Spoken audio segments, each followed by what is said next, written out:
Anybody feeling like this? How did this happen? How did we get here? I love this picture. Jen found this for us, and I think it captures really well where we are kind of feeling-wise right now. You may find yourself within the same, excuse me, the same day, the same hour, possibly feeling super excited, woo, all the future possibilities for your child, and also feeling this dread that Woody feels, oh my gosh, they're a senior, they're really leaving. So it's a mixture of emotions from excited, and we are very excited for our seniors, and also as parents a little freaked out that we're even here talking about this. Raise your hand if the thought of going to the senior meeting was a little upsetting. Just like, what is happening here? How did we get here? It went by so fast. So we hope that your students will enjoy this year, that it won't fly by too fast for you and for them. What you need to know is they feel like this too. They really do. They're super excited. They cannot wait to leave. They might tell you that all the time just to bother you. But they're also feeling like Woody on many parts of the day. So, oh my gosh, I'm going to move out. What's going to happen? Does any college want me? I'll miss my friends. I can't tell you when I feel this way. So senior year really is an emotional roller coaster. If you've been through this before, you know what I'm saying. I would encourage you to look at our blog. There's a whole article about that I wrote called Buckle Up Senior Year, about how to be gentle with each other, be kind to each other in your homes, in your families this year, because it is certainly a tricky year to get through. Okay, speaking of the blog, we've updated it with a number of resources. The Next Steps blog, there's a lot of information on there just for seniors and parents, so nextstepscsd.wordpress.com, so please follow us. It would make us so excited. There's also a Facebook page, Twitter, and of course the CSD Crier app. So stay in touch. Okay, so seniors get a little sassy this time of year, and a lot of myths come around, so we just wanted to clarify a few things. The first one, colleges only look at 9th through 11th grade grades, right? Senior year grades don't matter, right? We tell them this in seminar frequently that yes, your 12th grade grades do matter. So please remind them of that at home. Your students will be applying to college, most of them in the fall and winter, which means their grades for 12th grade are not yet available. They're not done earning those grades. But when the students are accepted to college in the winter or the spring, it is a conditional acceptance based on them completing high school in the way that the colleges expect them to complete it. Does that mean if they make their first B ever, they won't get into college? No, but if they start to make all C's, that's going to be a conversation. So every summer, I don't think here yet, but there are students that get phone calls from the college saying, we just got your transcript, but we need to have a conversation. So please remind your students that 12th grade grades absolutely do matter. Senior seminar is optional. No, it's a graduation requirement. Kids at other high schools would love to have senior seminar, a time carved out in their week for them to be with their counselors, to work on applications, to find scholarships, to have all of this answered right there. So it is not optional. We expect to see them every week. I will be in senior seminar, and then half the day, Jessica's with me, the other half Anne-Marie's with me. So they'll be getting a lot of attention. That SAT, ACT book bonfire was fun this summer. Some kids think testing's behind them, but hopefully the ones who still need to be testing do know that at this point. But there are still fall tests available. I think we're finding kids are getting more and more excited about the fall deadlines, the early deadlines, and it feels like everyone is applying early. October 15th, November 1st, November 15th. Remember, those are early deadlines. If your student has not tested much, they need higher grades, they really need a little more time for a stronger application, that's okay. The real deadlines are in January and February. So if you feel rushed and freaking out right now that your student's not ready, it's okay. And we'll have dates for future tests coming up this fall. Spending the night with a friend would give me a better sense of the school than the senior open house. This is at a college campus. A lot of your students know people who are in college now and want to go hang out with them, which I'm sure that's fun. There are also senior open houses available for high school seniors, and they're fantastic opportunities to go spend a Saturday on a campus, sit in on a mock class, go on a tour, hear from professors, eat on the campus. It's a little more involved than just the tour. So if you can't get away during the week, be looking at the schools your students thinking about to see which kind of senior open houses they have this fall. So I'm supposed to apply to college now. Some students in senior seminar are just looking at us like, this is like this year now. So we realize and we honor that everyone's on a different timeline, but we do want them to be thinking about what's coming up for next year, whether they're doing the early applications or doing them later. A lot of the scholarship applications are due earlier, so to qualify for the merit scholarships, you do need to apply in the fall, and we don't want students to not know that and to figure it out in the spring and realize that they missed the boat on that. So we'll be talking to them about that. But yes, this is the year. Someone write that essay for me.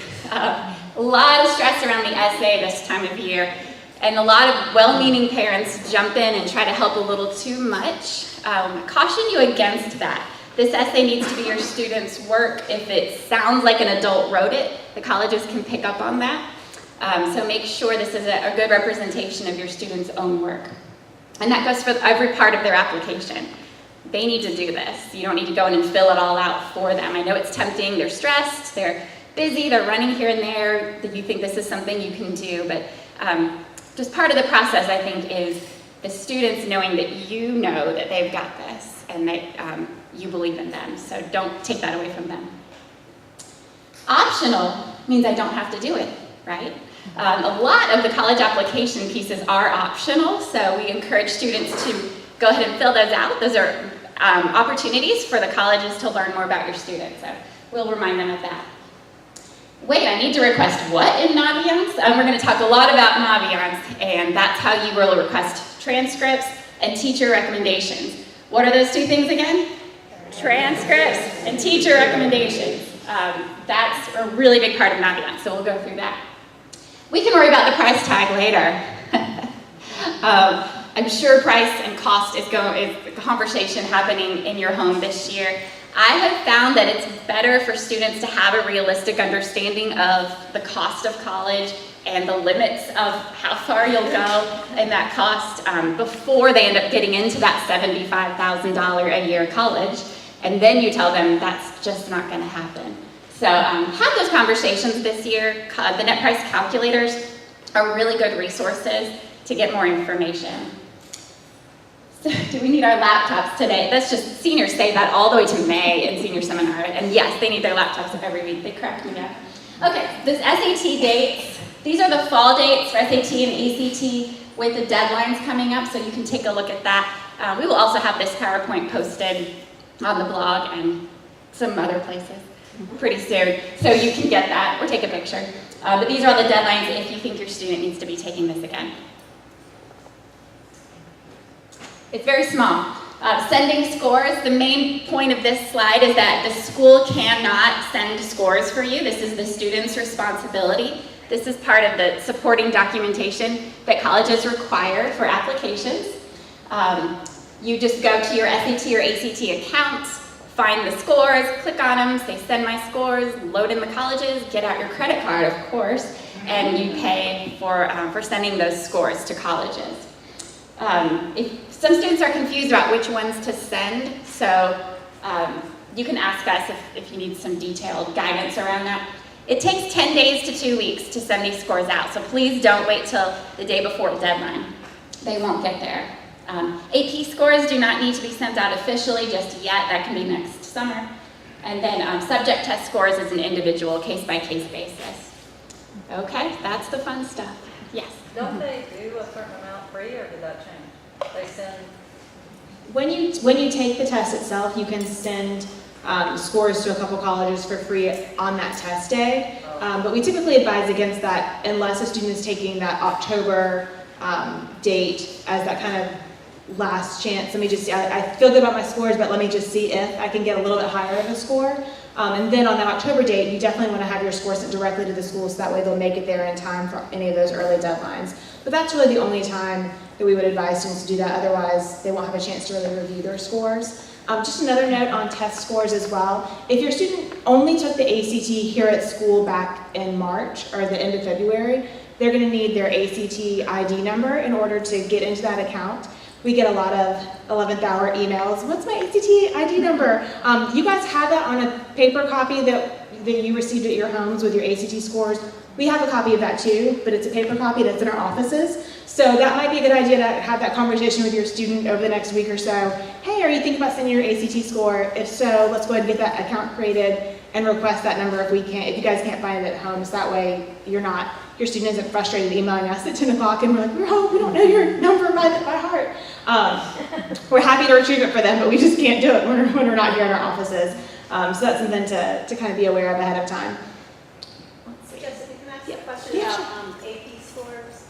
So if they're requested in the body of the application and you do a self-report, but you don't need to officially send them until after acceptance, even if they're asked for? Okay, thank you. Yeah. Yes. Yeah, they're not college admission tests. They're just kind of extra pieces to show off. So even if your student took it and they didn't like their scores, they don't have to self-report them. Because what happens is your AP score comes as a whole, so it shows all your AP scores. Gotcha. And so that's why you want to make sure that you don't send them too early, because if you wait till they're accepted, you can send in all your scores and they can see the ones that you weren't so happy with. And Everybody in the back that's a hear nice that thing. about AP scores? You guys get that? Okay, perfect. Thank you. There are still some opportunities to get out there and go visit schools. We have some fall dates, October 12th and 13th. Our teacher work days, we like to tag them as you visit days for you guys to get out there and go and see campuses. Definitely be on the lookout for those special senior events. A lot of times those will be in the spring for admitted student days. And those are really great opportunities when students have heard back from a couple of their schools and they're on the fence about, okay, well, which one do I really see myself attending next year? That's a great chance to walk in the shoes of a student there and get a better perspective on what it might be like to be there. And I will say these are really fantastic programs. If you go, they're a lot more in depth than they are in just a standard college visit, because if you're applying to an engineer school or nursing school or education or business school, you'll be able to hear more specifics and professors actually talking about those particular programs. The one word of caution I would have, many of you might have younger siblings, and sometimes it just depends on your student, how gung-ho they are following. Sometimes they go just because they're kind of tagging along. But these can be a lot. This can be a lot of information for if you have a 9th or 10th grader to take in at one time. And so it might be best to start them off with, just a regular visit. You just have to know your child. Some want to do that, and more information the better, and some are like too much information. So just know that these are much more in depth than your typical school tour. Another opportunity for students to still learn about colleges are to take full advantage of the rep visits who come on our campus to do info sessions. We typically try to have those over lunch, so students don't have to worry about missing classes in order to attend those. This is a really great opportunity to get that face-to-face time with the person that's 9 times out of 10 the first one reading their application. So we really stress to students that if you're at all available, come to those meetings, get there early, stay there late, shake their hand, introduce yourself, let them know you're applying. So it really gives them a chance to get that face-to-face connection to the admissions rep. If the student's not able to come, they're not gonna blackball them from admissions. But that's a great opportunity for a student to follow up with an email afterwards saying, oh, I'm so sorry I missed your visit. I'm president of the biology club and I was holding a meeting that day so I couldn't come, or I was helping out with student government things, or whatever other meaningful thing they were doing, not just eating a pizza down the hall and didn't want to come. Just to kind of give that connection as well. Most of the time they'll pass out cards and track who comes to those meetings, so the reps will know who comes to those meetings, and if they do look at that when applications come in for schools that track that. Now, not all schools track that demonstrated interest. But for the schools that do, we've been using this analogy in seminar. If you invite someone over to your house, you better be home when they show up. So we're inviting these reps to come on campus, and you're saying you want to get to know their school, and you're saying you want them to accept you come the fall or come January, February. Walk down the hall and go see them when they're here. Students can access these on Naviance. You guys can see it through your parent Naviance page too. If you go to the colleges tab, you'll be able to see, I think the next one shows, I don't even expect you guys to be able to read this, but that's just a little screenshot of just a few of the colleges we have already. We have probably close to 40 already signed up. I think we have one every day this week, a couple every day next week. So there's definitely opportunity to see a broad range of schools. And if your student doesn't see a school they're interested in on this list, let us know. We're always happy to reach out to schools and invite them to come on campus. And if it fits into their travel schedule, they're happy to come on campus. Please encourage your students, though, the big travel time is fall. So a lot of times they get, I'll sign up for some other, other visits, especially if you have a junior, and again, a sibling, they may think I'll have time later. Well, November, it slows down. These visits slow down because they're reading applications. So really encourage them now is when they need to be signing up for these. Because September and October are pretty booked in November.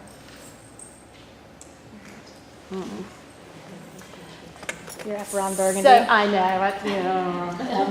So I will say, this is really funny. The seniors this year are doing an amazing job with, procrastinating. No, not procrastinating. Of really taking, they're really ready to get started, and they're really ready to get this done so they can enjoy their senior year. And that's what we're really trying to encourage them to do. We want that as well for them. So you should be really proud of them. I know sometimes we have many of them, we have just as many of them that are still a little bit nervous about where do I start. And, Jessica and I and Cindy are in their seminar. We're trying to dip their toes slowly into it and just walk them step by step with the process. Some of them want to do it on their own, and some of them just tell me what to do and I'll do it. So there is a mixture of that. I will say, if you have a student that you go, I don't think they know what they're doing, I don't think they've started anything yet, just shoot us an email and shoot Jessica and I an email, and then we have ways that we kind of check in with them and sit them down in your learning lab, and we'll sit down and help them map out a plan. Sometimes that's all they need to do.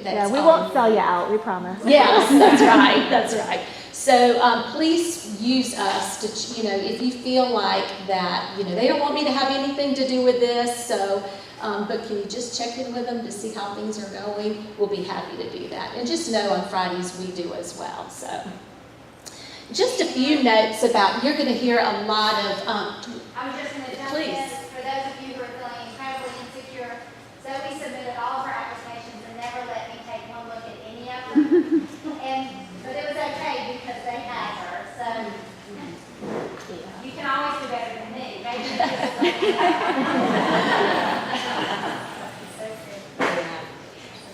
just a few notes about the decisions and deadlines, because I know a lot of this vocabulary gets really confusing, and as much as we use it for students, it's still confusing for them too, until they start repeating it and they go, oh yes, that's what that is. But they're only doing this one time in their life, so how do you expect them to remember all this, right? So early decision, that is binding. And that is one that we might have one or two a year that have reasons to apply early decision. That's it. The majority of the students will be applying regular action or regular decision. And as Cindy said, we really, how seminar works is we spend the first 3 months really working on applications and answering questions and trying to figure out where each individual student is in the process. And then later on in the year, starting January, we're going to be kind of moving away from applications. So even if a student is waiting on some AC tests, sometimes it's good for them, and they don't need to apply until regular decision. It's still good. They can still be working on their applications while other people are doing that as well. It doesn't mean that they should wait till later, but they can go ahead and start working on that.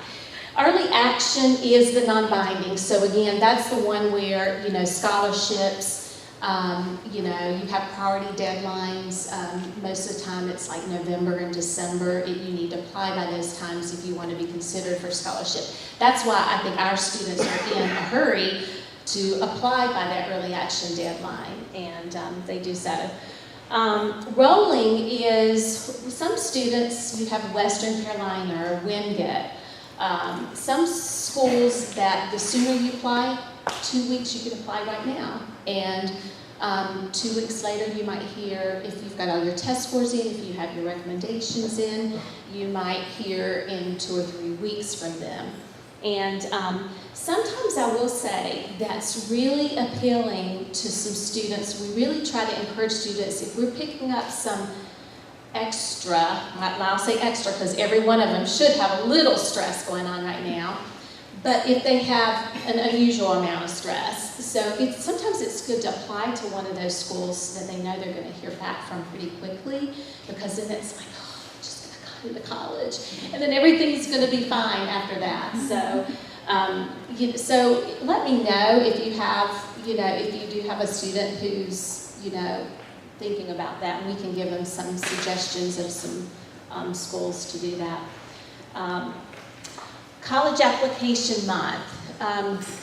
CFNC is a good resource for financial aid, which we'll talk about in just a few moments. But we offer, North Carolina offers a college application month where there's a list of schools, and they have it as of last night. They have not published the list of schools that are going to participate, so keep checking that website out. But they will waive the application fee for seniors for that month through CFNC. So, and usually that's, in Davidson College is usually one on the list, and Wake Forest is sometimes one on the list as well. The one thing that you have to be very careful about, however, is paying attention to your deadlines. Because if you want to apply early to some schools, this may be a little bit past that deadline. So, just keep that in mind too. So there are different kinds of college applications, and so some of the terminology you're going to hear is Common App. That's what you're going to hear a lot. North Carolina has added a few colleges on the list. App State finally went to a Common App school, and so a lot of the students are using that program, the Common App program, and they're applying to colleges, and they fill out one application, and they have a prompt, an essay prompt that's required from all of the schools on the Common App list. So they send one essay to all those schools, and then each school might have some few little supplemental questions, like maybe about 250 words, and they usually, sometimes they're really quirky questions, and then sometimes they're like, why Wake Forest, or why Wingate? So, and they really want to see that you've put some thought into attending there. So there's also a new application that's come out recently, that for those students that are applying to South Carolina and Clemson, and NC State's actually a coalition school, it's just another version of the Common App, and it's called Coalition. And so some colleges, it's very new. In fact, some schools are using both the Common App and the Coalition. So we've been having conversations with the students about which application makes sense for them to go through. So if you hear them talking about two, there are two, and there are reasons why you might want to choose one or the other.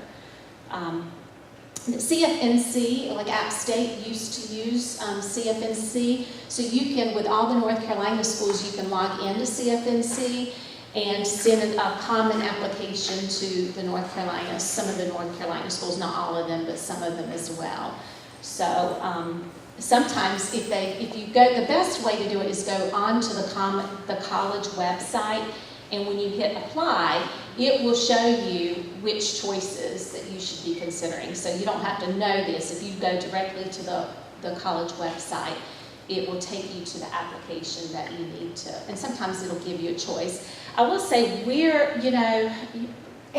trying to encourage students that if they have more than one Common App school, really use the Common App, because sometimes like Wilmington, it's a Common App school, but you can apply directly to Wilmington. So they go online, they see, well, I'll just fill out this application. And then what happens later is they add a school, and it was on the Common App. And if I just done the Common App, I wouldn't have had to do all this work again. So, if you have a choice, unless you have a specific reason to do that, then they should be talking to us. It'd be really great for them to use the Common App.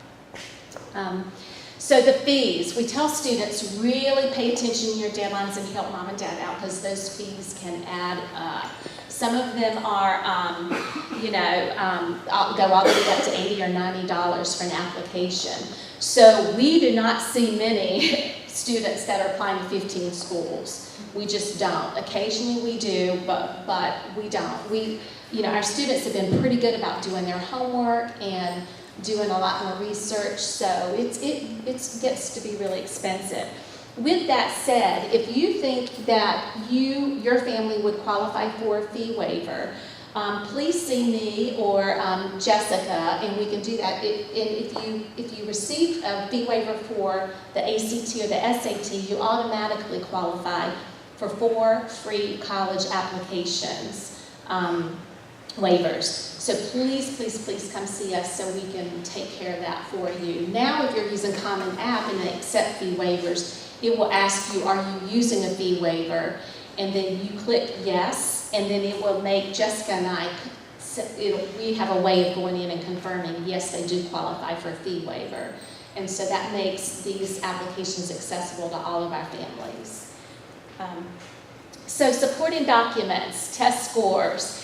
Again, that is going to be the student's responsibility to send out. And again, I can't stress enough, Cindy already mentioned it, go ahead and practice logging in, because when they're ready to send those scores, it's really stressful when they can't get on. So that's one thing they can be doing, just checking, making sure. And a lot of them have been checking scores for other reasons, and most of them are able to log on, but just check and make sure that happens. We'll be happy to help them decide which scores to send. So anybody that wants to check in with us in seminar, they can check with us on weekly. We can look over them in Naviance and pretty much eyeball and say this is what you should do for this school. And some schools, I will say University of South Carolina is one of those schools. They require students to send all of their test scores. And we can't quite figure out why, but we think they're just doing some research from their school. And so we tell students that, they are, a lot of times their IT department is pulling their test scores and they're uploading them in a program where the counselors can see their super scored, their best scores. In fact, that's what our rep from USC told us last year, because this is a new thing they rolled out last year at a counselor breakfast. So you can imagine there are a lot of questions about that when they said, we want students to send every single score they've ever taken. And it's not a gotcha. We don't assume that every student has the guidance to know what score is a better score. So it all comes in their big systems, and then only that super score is what's spit out to the person reviewing their application. And we have a breakfast with them next week or week after next, so we'll ask again just to be sure that's the same thing this year. But that's kind of their policy behind that, is they would rather students send all of their scores and not miss out on sending a higher score just because they didn't have the guidance of knowing how to super score. Did you have a question? I was just going to make sure you were talking about South Carolina, right? Yes. Yeah. Mm-hmm. Okay. The transcripts and recommendations, just wanted to talk with you about a little bit how that works, because a lot of times parents go, I just don't know how that happens, and I don't understand how y'all send all that off and how it works. And basically, we have a dashboard in Naviance, Jessica and I do. So when your student, and again, we're walking them through this in seminar, when your student completes an application, there's a checkbox on there that says, I've submitted my application, and then they request transcripts. So it's a two-step process, and they'll hear this over and over and over again. And Jessica and I, this season, this time of the year, we're checking those on a daily basis to make sure that that if we do have somebody that's applying with rolling decision wants to hear 2 weeks, that we'll be able to send them when they're ready for us to send them. So we send transcripts, we send recommendations, and then if a school requests a counselor recommendation, we will send that, as well as a school report that gives more information about our school. They also get a school profile, which you can see that on our website as well, and that tells you a little bit about where our students have matriculated to, and talks about our average GPA, and gives an idea of what our school is like, so they can see the student in the context of that school. Is there any questions about that? Because I know the documents can be a little confusing. So they should go ahead, if they're ready for a school, they should go ahead and send that in, and then the recs go. And then, Right. Okay. And that's a So they great... have to be there concurrent at the same time. No, and I will say it won't happen that way. What we really try to work on is, if your deadline's October the 15th, we are going to work on, and the teachers are working really hard to get that. That's our deadline too. So we are making every attempt, because we know how stressful it is for them to get that WolfPaw portal, and it says, I submitted at 12 o'clock, and you wake up the next morning and you see missing documents, my transcript, they need my transcript. I mean, it stresses them out because they feel like they should be doing something. As long as their application is in by that hard deadline, they're fine, but that deadline is really hard. So, that deadline is really important. Now, schools generally give colleges usually give schools about 2 weeks, because they know how, right, Teresa? They know how long it takes to get those documents in, so they'll give us 2 weeks. And what they'll do is, they'll be sending out, it's automated, they'll give the students an email, maybe every day, some give them out every day, some send them out on a weekly basis. Your transcripts are still not here, your recommendations are still not here, and they're going to think they did something wrong. So what happens is, even though Jessica and I might send everything out on the 15th, what happens is it's time-stamped, so they see it. It says you sent them, but it may not upload and match into the application that, the IT department has to download it, then they have to upload and match it, and that process can take about 2 weeks. And so what I tell students is, give it 2 weeks after you've seen that we've sent everything, and then if it's still not showing up, you can email them. It's a great way to contact your rep and stay in your rep's, get to know your rep. It's a great way to check and confirm and show responsibility. You want to make sure they have everything. And then if they say, no, I don't see anything, a lot of times we can call, and we can call NC State and we can get them on the phone, and they'll match it up for us right away. So while we have them on the phone, and it's just, it's really stressful to the students. So help us to temper that, and just say, email your counselor, and she'll help you. But use us to help, relieve some of that stress. That's right. Any other questions about those documents? Are our students to be requesting recommendations from teachers? Are they? Yes, we asked them in their junior year before they left for the summer to request 2 teacher recommendations and a counselor recommendations, and most of them have done that. We're still working on a few of them, but I think most of them, and you can actually see, as a parent, you can see that in Naviance. And so the teachers now see now as the students we've only had 2 seminar classes, so as the students we've been showing them how to update their deadlines in their colleges. They have been, the teachers see that. So whenever they change their deadline to early action, the teachers immediately see that deadline in their portal, Naviance portal, because they have Naviance accounts too that show up all their students, and then that's how they upload those. Yes, if the application requires one recommendation from a teacher and one counselor recommendation, do you play by their rules, or if you have 2, do you censure? Usually you can tell if a school in their wording, if they say 1, I would only send 1. Occasionally they'll say occasionally they'll be a little bit kind of iffy about it, and then I would send two.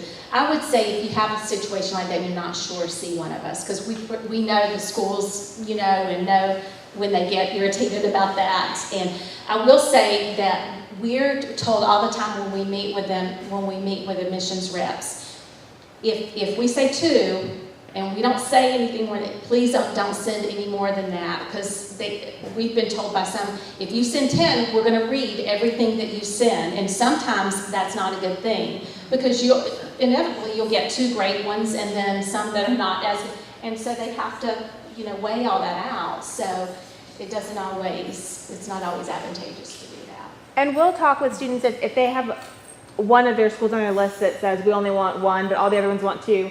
They'll still have requested 2 recommendations, and they can come and talk to us if they feel strongly that I really want this teacher's recommendation to be sent because I want to major in the science field and I want the science teacher sent. We'll honor that. Otherwise, a lot of times students will just say, send whichever one you think is the better fit for that college. And so we'll read through the letters and see which one maybe highlights something that our counselor rec doesn't, or that their application might not highlight, and kind of make a judgment call on which one that we send. Or if they're looking at science majors, we might send the science teachers, and there's a lot of factors that will, again, just if there's a question about that, absolutely email us, have them email us. What was another question you all saw? Okay.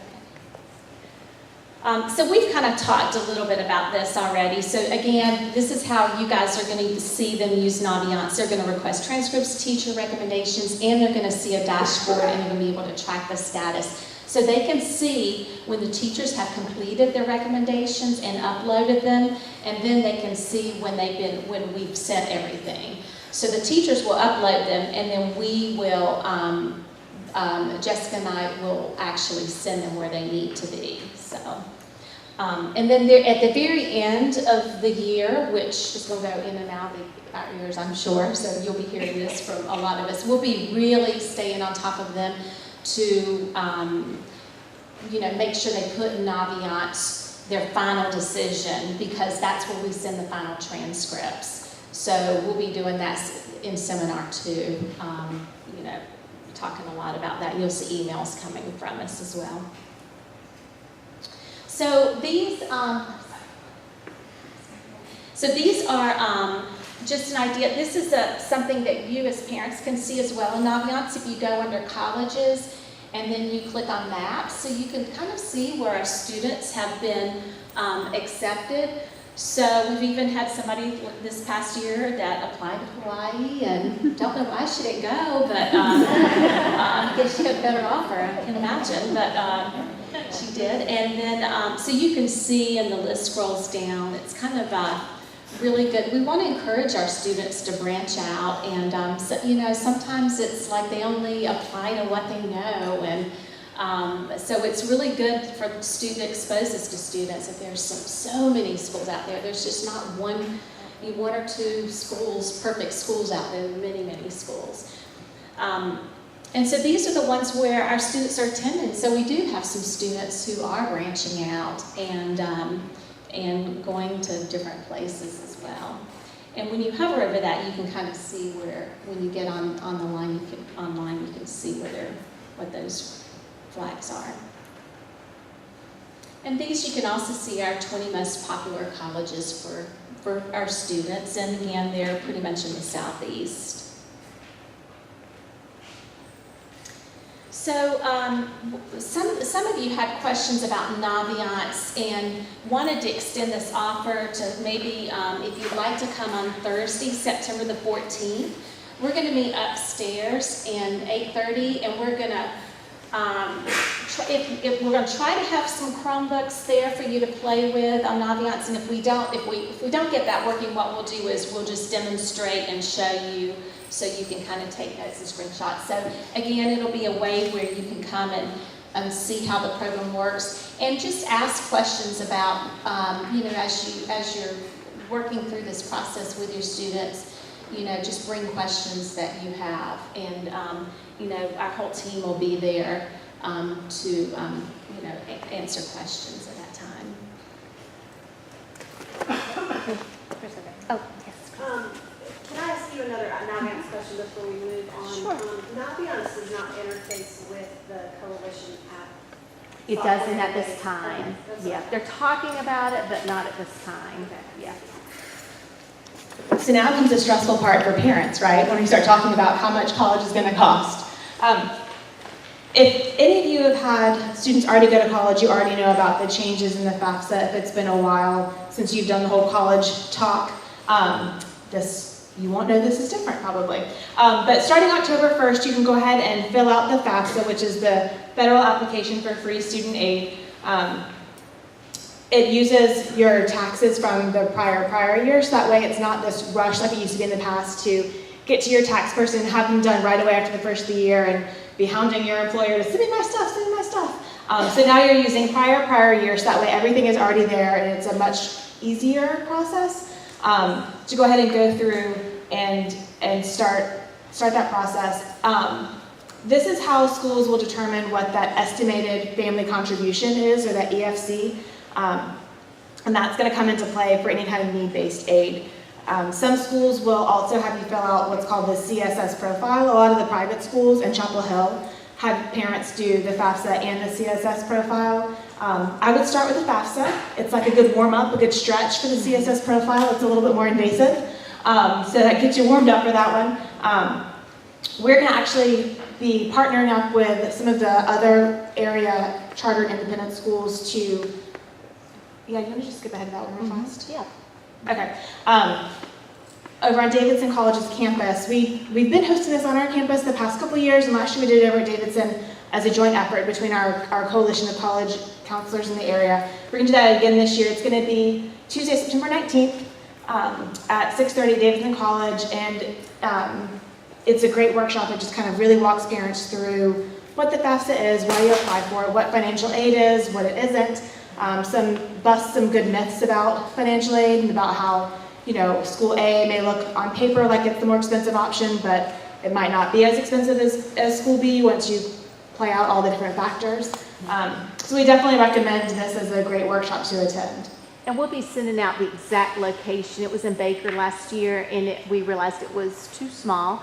So we are moving over. They've graciously found us another location, a larger location, so there'll be plenty of room. So we will get that, look for an email blast to come out when we get more specifics on that next week. And we bet their AC will be working. Yes. And that FAFSA is not just need-based, like it's grants and scholarships and stuff too, right? Okay. Yeah.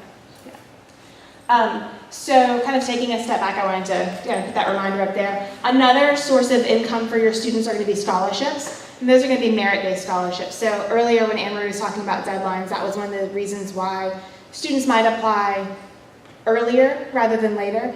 Typically the scholarship deadlines are November 1st, November 15th, December 1st timeframe, but definitely make sure your student is checking out the scholarship or financial aid pages of the schools that they're interested in, because it'll give you a pretty clear deadline. Some scholarships you're considered for automatically when you apply.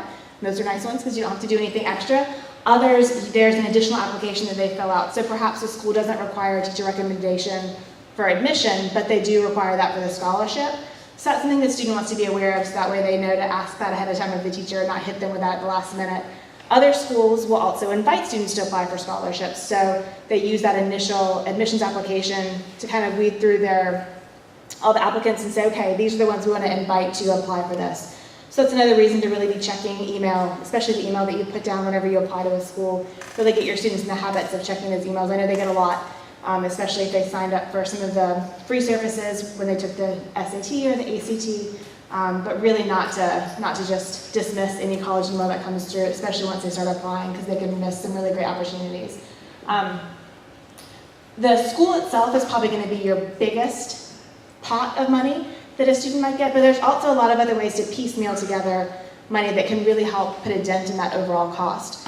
Oftentimes, your employers have scholarships that are available to your students. Any kind of religious groups that you're a part of, any kind of civic organizations. CSD has a scholarship, they do that in the spring. But really just look at kind of your network and who you're connected with, because a lot of times there will be scholarships available through that. Then there's also the the national, nationwide databases you can search through. We try to coach students on starting small and working their way out, just because you have less competition if you're only competing against people in this area, than in this county, than in this state, as opposed to the whole nation. But we'll do a lot of that in senior seminar as well. Once we get kind of over that application hump, then we start talking about scholarships and giving them some good resources to find those scholarships. We have a lot of those resources in that live binder link. So it's on our blog, it's on the homepage of Naviance. It's the very first link on the left-hand side. There's a whole list of links on Naviance, and it's that CCCT live binder link. And so we have a lot of different tabs on scholarships with some good resources and some good advice as to how to start looking for scholarships. So that's definitely something to check out. And one thing that I've noticed with our students is they get too hung up on searching, because these databases can be daunting, and you can sit for hours and look through them. And so we have some on there that you can actually filter through, like deadlines, filter by deadlines, or filter by interests, or need-based, merit-based.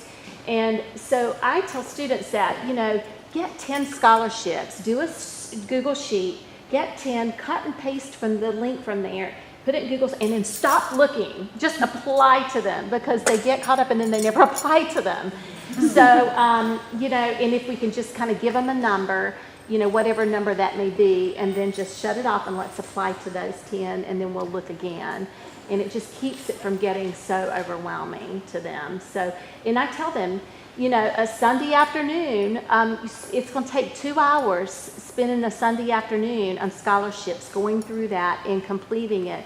And it's just, it's just putting in the time to do that. But it is so worth it. There's so much money out there that students can get access if they're willing to put in the time for it.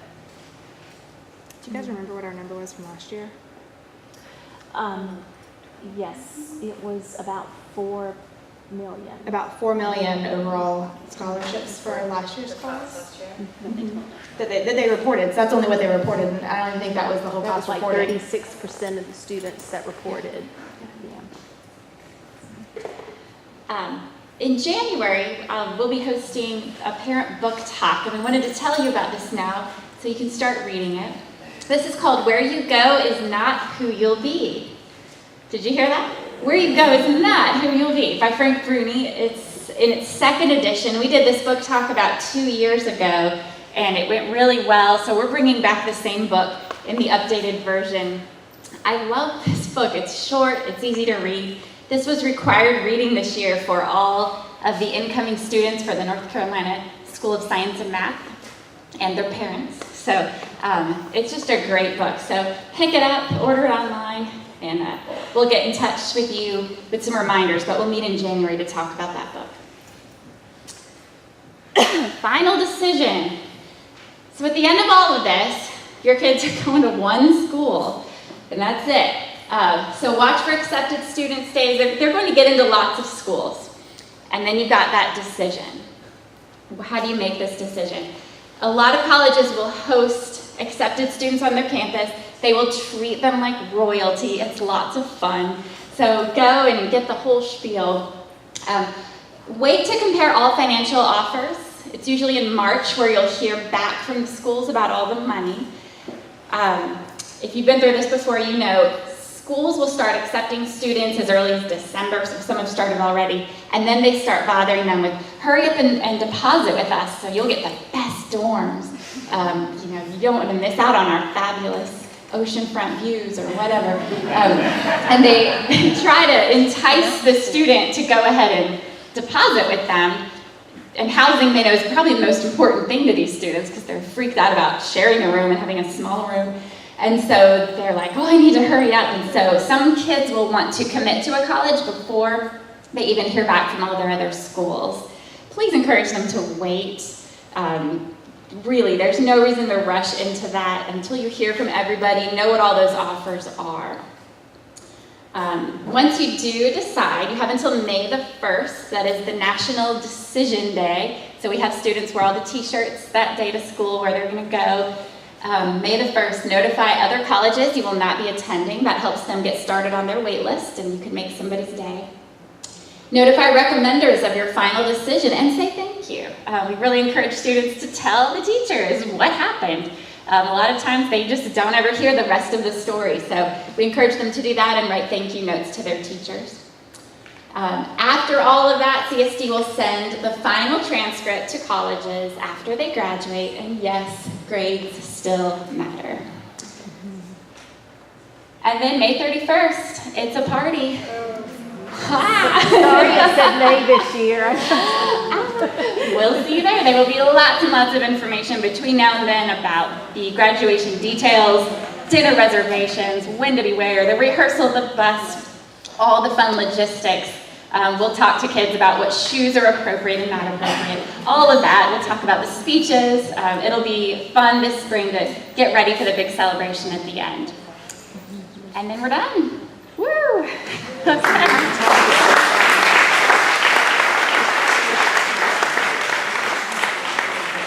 Again, this is going to be available online. I know it's hot. You guys want to leave. If anybody does have questions and wants to come up to any of us after, we will hang around. Thank you, guys. Graduation. Oh, If you didn't get your packet for graduation announcement, I'll give them out outside.